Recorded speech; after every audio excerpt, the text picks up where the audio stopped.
Hola, bienvenidos a Recetas de Leyenda. Hoy vamos a cocinar un auténtico pati chacarero. El chacarero es una auténtica tradición chilena y ahora lo vamos a hacer a lo pati.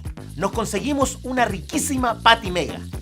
La ponemos al plato y le vamos colocando encima un poquito de palta, un chorrito de jugo de lima, unos ejotes, unas rebanadas de quesito. Y ya me estaría faltando nada más que el tomate y listo, un perfecto chacarero a la mega.